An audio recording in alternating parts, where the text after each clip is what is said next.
Hey, all you cool cats and kittens. I'm just kidding. We're stuck at home. Let's make some fun videos while we're doing so. And I just so happened to notice, how could you not notice, that the #1 documentary series of all time is officially The Tiger King. Dun dun dun! Now I have mixed feelings about this. We binge watched The Tiger King in probably about 2 or 3 days. Why? It just so happened it came on Netflix for that week where I was recovering from surgery. And we were binge watching a lot of things at that time and thought this could at least be interesting and break up the norm. I myself love tigers, so does TC. Tigers have always been this very amazing, beautiful creature to me, and I've always had a really big love of the big cats. I was like, a show with lots of tigers? I want to watch this. And that's about where the interest kind of started to wane. I would describe it much like a train wreck or watching the Titanic. You just couldn't look away. You couldn't stop watching. You had to know what the heck was gonna happen next. Oh, mixed feelings to say the least. I really somewhat hate that Tiger King came out on Netflix when it did. Because if it wasn't for the stay-at-home orders, all this quarantine craziness, and this global catastrophe pandemic, we more than likely wouldn't have all been watching this show. But it was there, we were bored, going crazy, and we thought, why the heck not? So of course, the show was launched into superstardom. Sadly, I felt so bad for the tigers and the cats. So mistreated, so overused, so underappreciated, and really the show was more about the crazy hoo-hoo of those who run the parks in which big cats are featured. It broke my heart to see the quality of life that these tigers were stuck with. They didn't make the choice to have a shitty life, but they got hooped into it anyways. And I kind of hate how it undoubtedly will glorify those involved. And I feel like a lot of them really don't deserve the press. You know, let's launch people into superstardom who are actually good people, not people who mistreat animals, who are bat crazy and are just not great examples of human beings. That said, not everyone in that documentary was like that. Many of them were just portrayed certain ways, and many of them, unfortunately, maybe are misportrayed. Hard to say. But I definitely left with the strong feeling that I was very happy that Joe Exotic was thrown in jail. I think it rather poetic that he himself finds himself in a tiny little cage being fed what probably isn't very great food and stuck in there with a bunch of other wild animals. Kind of a fitting end. Now, I'd hummed and hawed about doing a video about this, and I thought, well, you know what? It is something we can talk about. It is an interesting subject, and it is a hot button for a lot of people, so it kind of would be crazy not to touch bases with you guys on it. But what I want to know the most is I kind of want to know your guys' feeling on it. Did you hate it? Did you love it? Did you want to shoot somebody in it? Did you love one of the villains more than the others? Comment below and let me know. I definitely strongly disliked most of the people. Definitely think that Carole Baskin totally had a hand in whatever happened to her husband. Did she specifically kill him? I don't know. Will we ever know? Hard to say.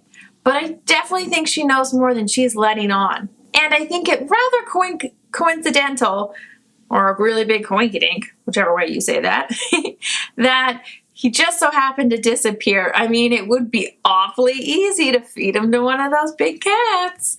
And I'm sorry to say, but the state of affairs at her recovery or rescue center was sad, very sad. For a woman with that much money, that much publicity, and getting that much support through YouTube and various other platforms, why are those animals not living a better life?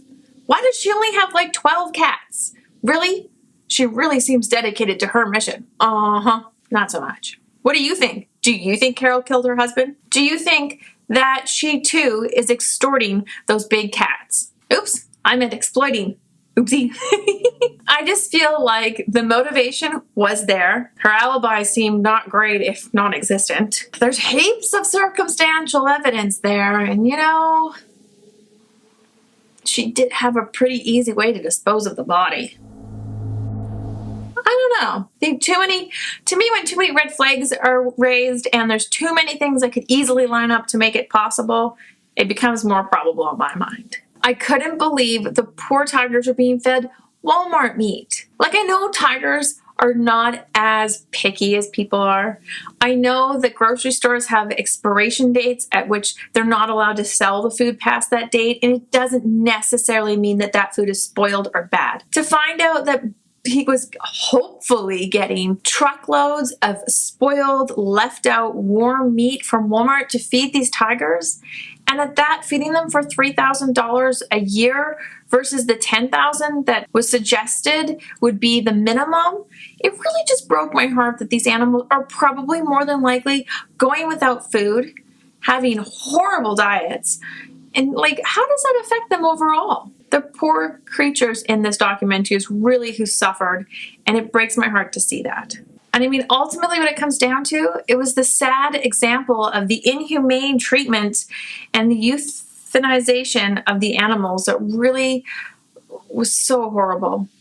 I hate that this documentary like boasts or pushes this up in the forefront, but I'm hopeful that maybe the good that will come from this documentary and from all of us watching it is that maybe there can be better laws, regulations on how these animals are cared for and on the breeding allowances. The concept that they're breeding cubs just so that they can get photos with cubs, and when they get old enough, they kill them, is heartbreaking. It really makes me never want to go to those places where there is cubs. I know it's hard to go to a zoo. How do you pick a zoo? How do you know if this is a good or a bad one? I myself love to go to the zoo. I love to see the animals, and I love going and knowing that my ticket sales are helping to support the animals there. But I too make sure to Google the places that I'm going.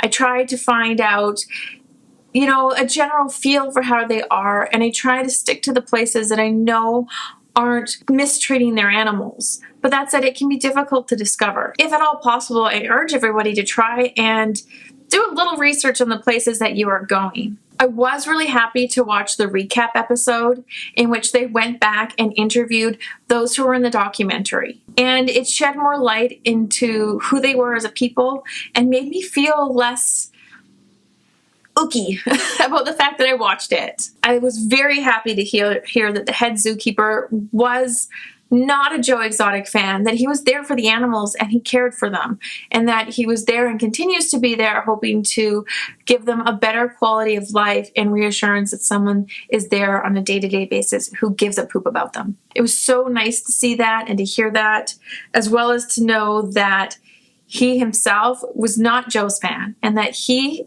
disliked Joe and disliked most of his treatment of the animals just as much as I did. It was oddly also comforting to realize he wasn't just a methed out crazy person. Not that everyone in that documentary was, but I hate to say it, they really were portrayed that way.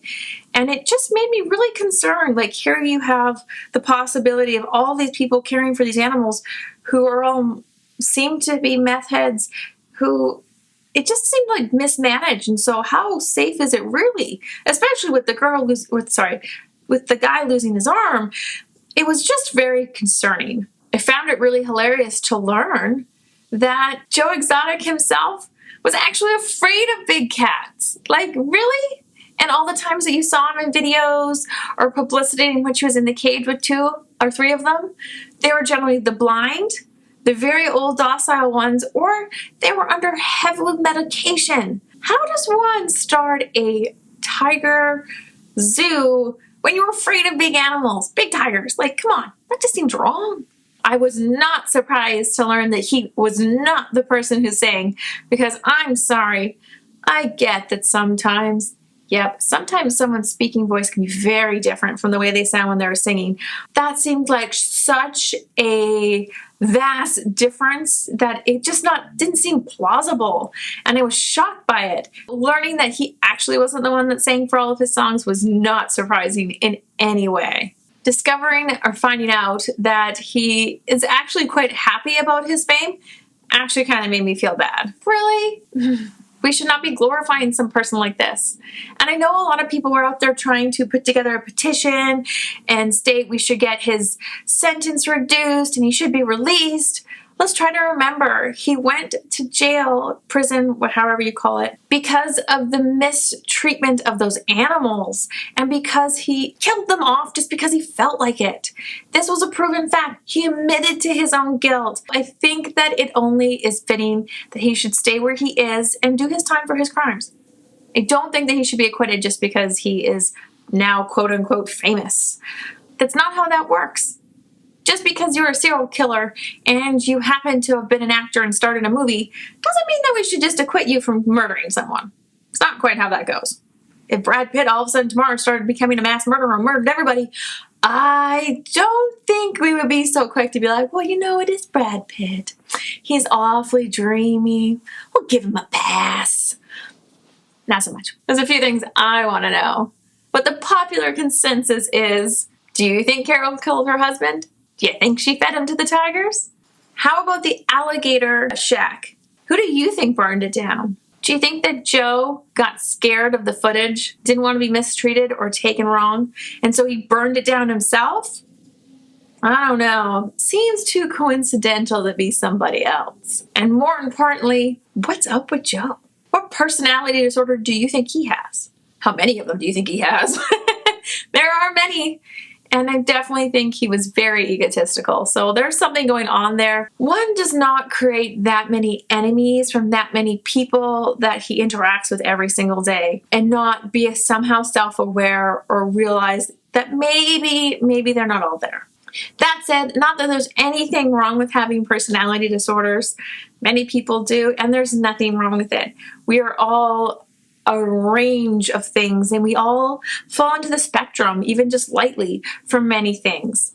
I definitely think there was something going on there. But I was so happy to also hear that all those who worked in the park agreed. None of them liked him. None of them thought he was a good person. They were only there for the animals, which was so nice that Netflix went back and touched bases on that.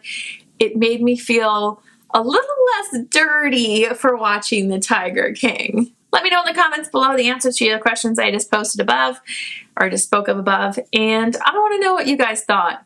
Do you agree with my opinion?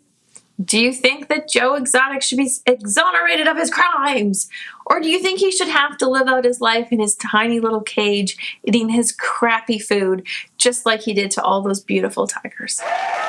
So I hope you guys are having fun. I hope you are enjoying something during this quarantine, some crazy ass show, trying something different. Maybe you've decided to become a pro cook. I hope you are doing well, and I hope you guys are having fun, and you'll join the discussion in the comments below. Please don't forget to click this subscribe button right here. Or these videos are cool things that you can find on my channel that you might just love. Stay cool, guys.